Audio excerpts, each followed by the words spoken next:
যখন স্কুলে এক ছেলে তার শ্লীলতাহানি করতে চেয়েছিল তখন সে তাকে এক জোরালো চড় মেরে দেয়। সেই দিনের পর সে আর কখনো স্কুলে ফিরে যায়নি। কিন্তু ছেলেটি তাকে সত্যিকারের ভালোবাসতো, তাই সে 40 বছর বয়স পর্যন্ত বিয়ে করেনি এবং কঠোর পরিশ্রম করে বিশ্বের সবচেয়ে ধনী ব্যবসায়ী হয়ে ওঠে। পরে সে এক মেয়েকে দত্তক নিয়েছিল, কিন্তু আজ বহু বছর পর তার মেয়ে হঠাৎ করেই নিজের বাবার প্রথম ভালোবাসার সঙ্গে ধাক্কা খায়।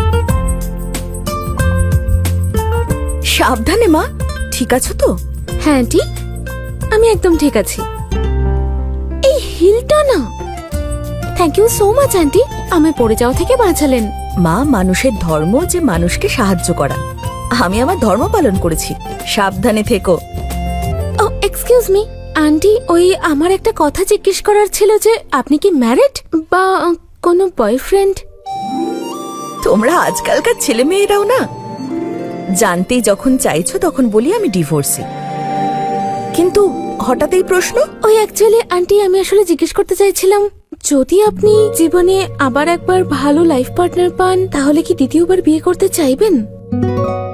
আসলে আমার বাবা না, উনি একটু বেশি ভালো আর ভীষণ হ্যান্ডসাম, সাকসেসফুলও আর সিঙ্গেলও, আর সবচেয়ে ইম্পর্টেন্ট কি জানেন, ওনার মনটা খুব ভালো। মা, এখন আমার বিয়ে করার কোনো ইচ্ছে নেই। আমি ছেলে বৌমার সঙ্গে দেখা করতে যাচ্ছি। প্লিজ আন্টি, একবার, শুধু একবার ওনাকে একটু সুযোগ দিন। আমি প্রমিস করছি আপনি ডিসঅ্যাপয়েন্ট হবেন না। প্লিজ প্লিজ একবার দেখা করুন না প্লিজ। আচ্ছা আচ্ছা, ঠিক আছে ঠিক আছে। তুমি তোমার বাবাকে খুব ভালোবাসো, তাই না? হ্যাঁ aunty, he is my world. আচ্ছা, আপনার নাম্বারটা আমাকে দিয়ে দিন।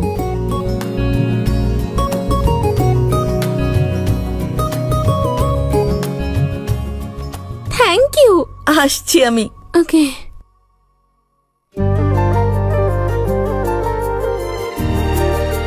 গেট রেডি ড্যাড, তোমার লাইফ এবার চেঞ্জ হয়ে যাবে। হ্যাঁ বাবা, হ্যাঁ, তোমার জন্য একটা সারপ্রাইজ আছে।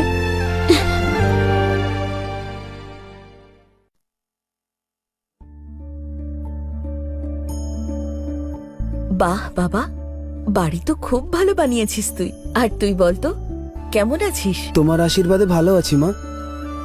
তোমার ভালোবাসাই আমার শক্তি। আমি সবসময় তোর সঙ্গে আছি। আচ্ছা, এই দেখ, আমি নিজের হাতে আরবের জন্য কেক বানিয়েছি। ওর তো দাঁত বেরিয়েছে, তাই না? ও তো কেক খেতেই পারে।